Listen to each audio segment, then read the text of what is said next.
Alright, in this video I'm going to show you how to do the stoichiometry test review sheet. Now, the first step in solving these problems is to make sure that our equations are balanced. So, to balance, our sulfurs are even to start with, but our oxygens are not. We've got 2 on one side, 3 on the other side. So we put a 3, a 2, and a 2. And this problem says, if 4.5 times 10 to the 22nd molecules of sulfur react with 0.82 moles of oxygen, how many moles of SO3 are produced? So this is a limiting reactant problem. We're going to need to work this problem out twice. So first, we'll deal with the 4.5 times 10 to the 22nd molecules of sulfur. And since we are starting with molecules, which is not moles, our first step is going to be to take molecules of sulfur, and that'll move to the bottom, and we'll go to moles of sulfur. The relationship between molecules and moles is 1 mole is Avogadro's number, 6.022 times 10 to the 23rd. And now that we're in the unit of moles, since the problem is wanting to know about SO3, but we started with sulfur, now is the part where we switch compounds. So in this step, we'll take our moles of sulfur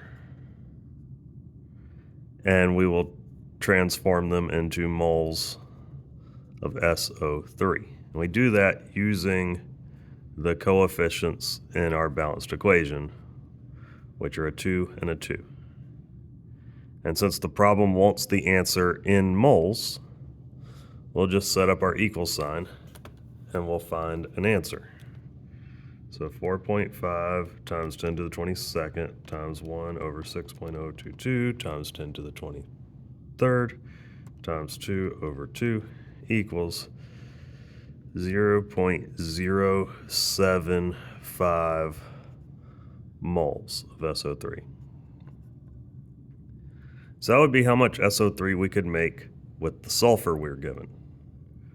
But we were also given 0.82 moles of oxygen. And we should see how much sulfur trioxide we can make with the oxygen. Because whichever one makes the least amount, that's how much we actually make in this problem. So we're already starting with moles of oxygen, so we don't need to convert those to moles. So now we can just go straight into switching from moles of oxygen to moles of SO3. We'll once again use our coefficients. Oxygen has a 3, SO3 has a 2.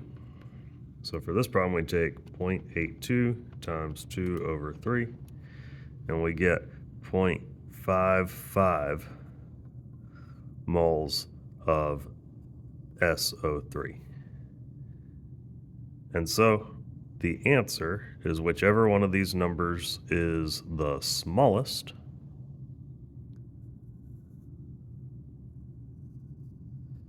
which is the 0.075 moles of SO3.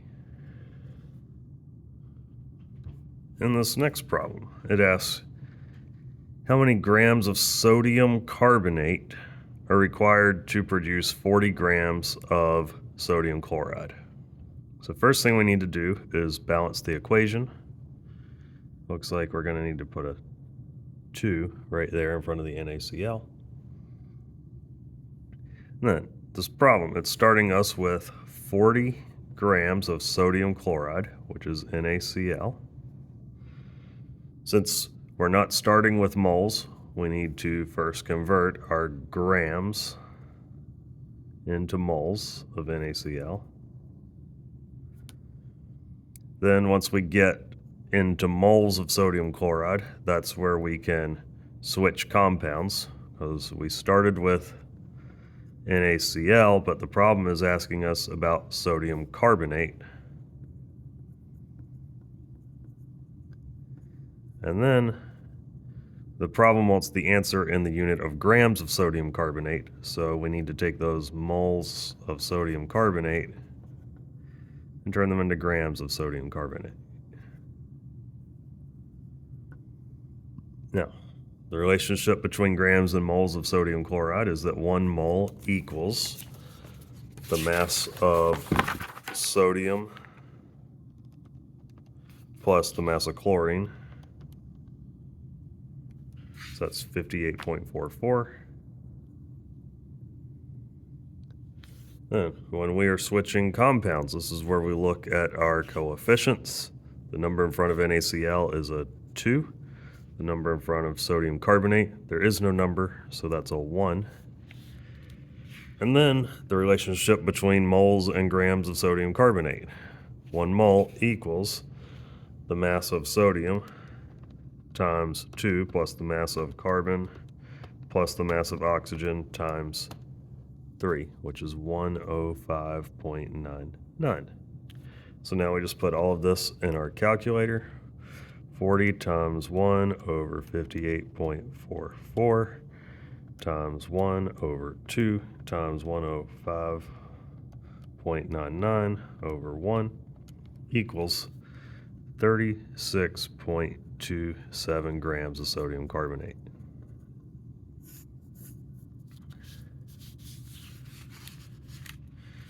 All right, in this next problem, we have a limiting reactant problem where we're starting with 58 grams of copper and 39 grams of silver nitrate, and it wants to know how many atoms of silver we make.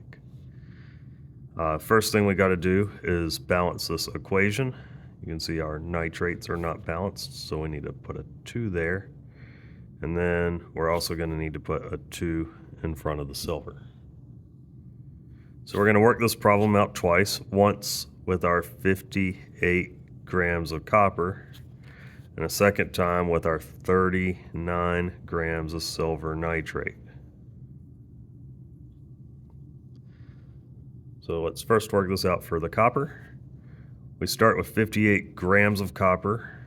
So the first step is going to be to convert grams of copper into moles of copper,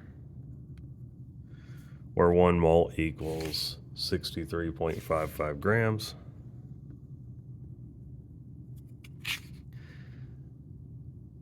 Then this problem is wanting to know about atoms of silver. So now that we're in moles, we can switch from the copper we were given,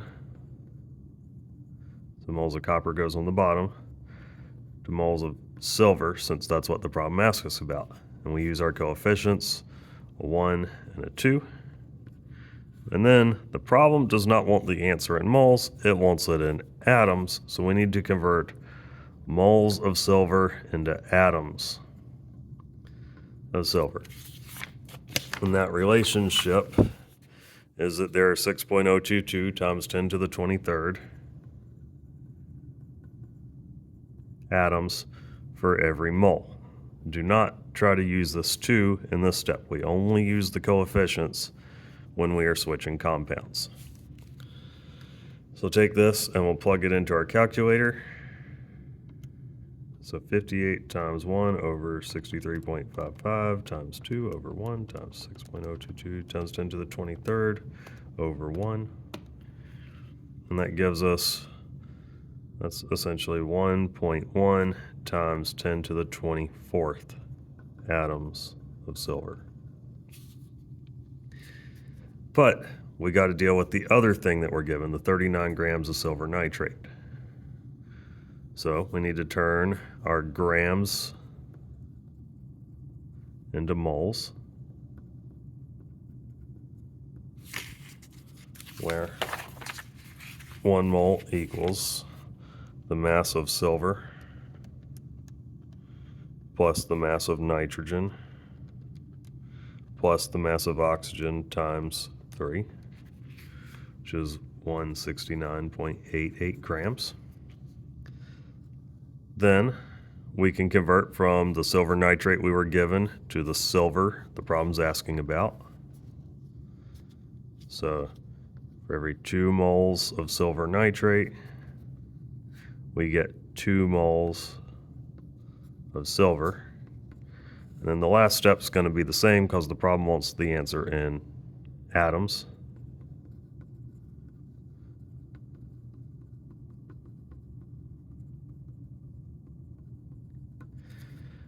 So we will put all this in our calculator. So 39 times 1 over 169.88 times 2 over 2 times Avogadro's number over 1.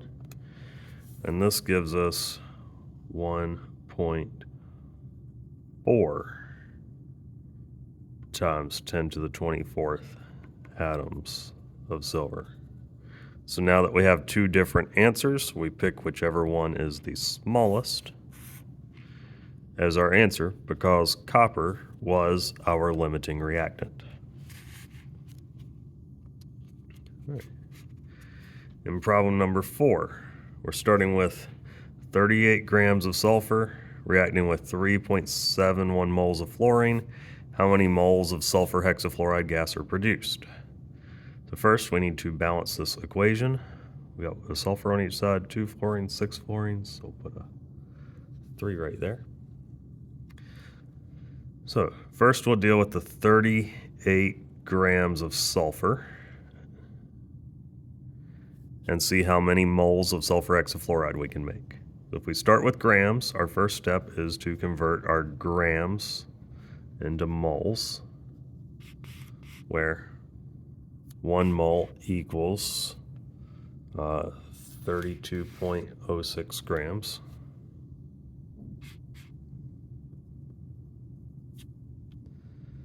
And then, now that we're in the unit of moles, we can switch compounds from the sulfur we started with to the moles of sulfur hexafluoride the problem's asking us about.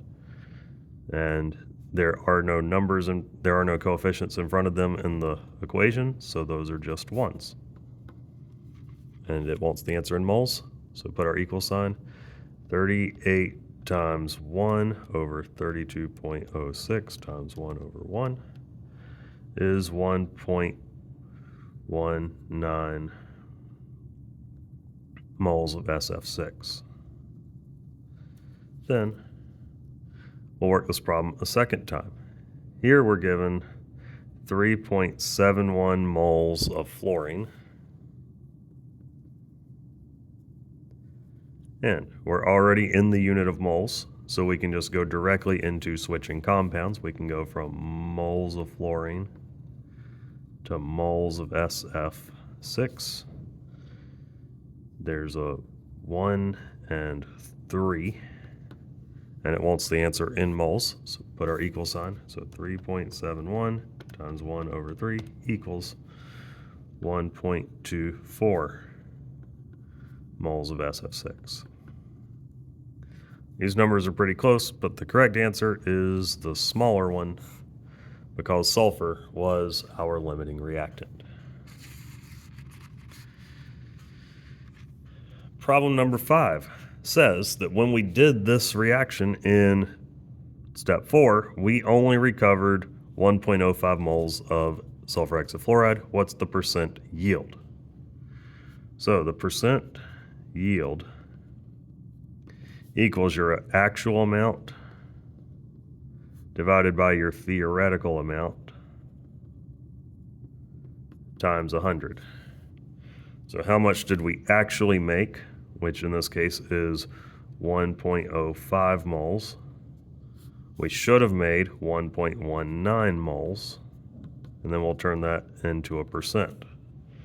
So 1.05 over 1.19 times 100. That is 88.2%.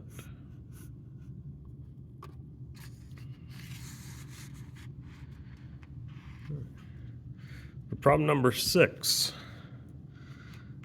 I went ahead and balanced this equation for you. This is another limiting reactant problem where we're starting with 2 different compounds, so we will have to work this problem out twice. and it's wanting to know how many grams of SO2 we could form. So first we'll deal with our 50 grams of water. Our first step will be to turn the grams of water into moles of water, where 1 mole equals 18.016 grams. Then we're in moles of water, so now we can switch compounds. It says for every 2 moles of water, we can make 1 mole of sulfur dioxide. And then this problem wants the answer in grams. So we're going to take our moles of SO2 and turn them into grams of SO2, where 1 mole equals the mass of sulfur plus oxygen times 2, which is 64.07. So we'll plug all these numbers in the calculator.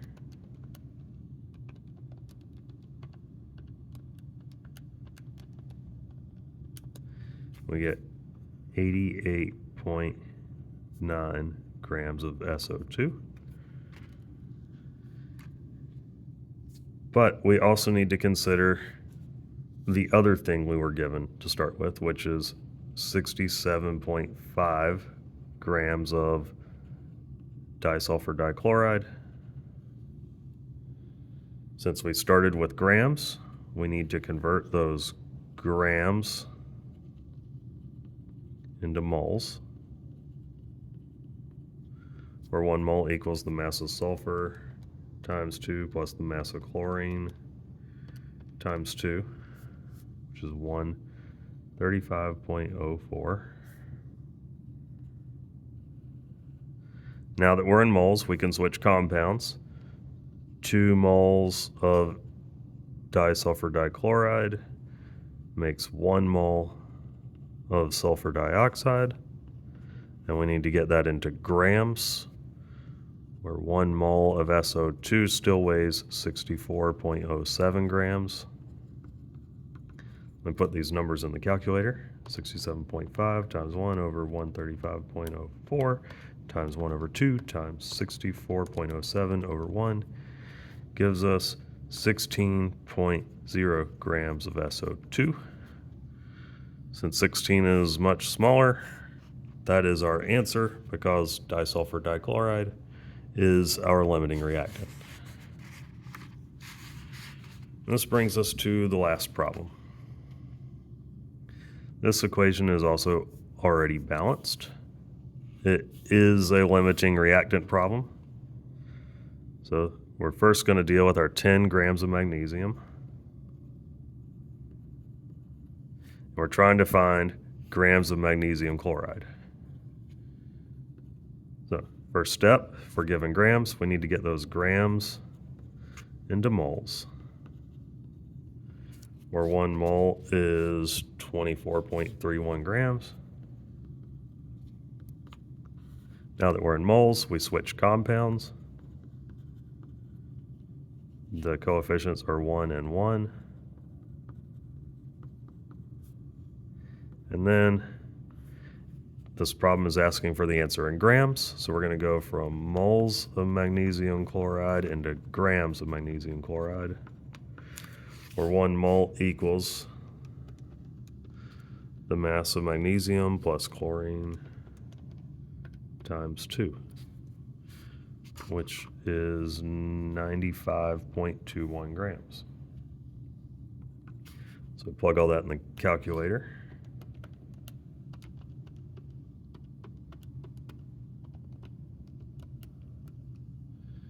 And we get 39.16 grams of magnesium chloride. But we need to work this problem out a second time to take care of our 8.7 times 10 to the 22nd molecules of HCl.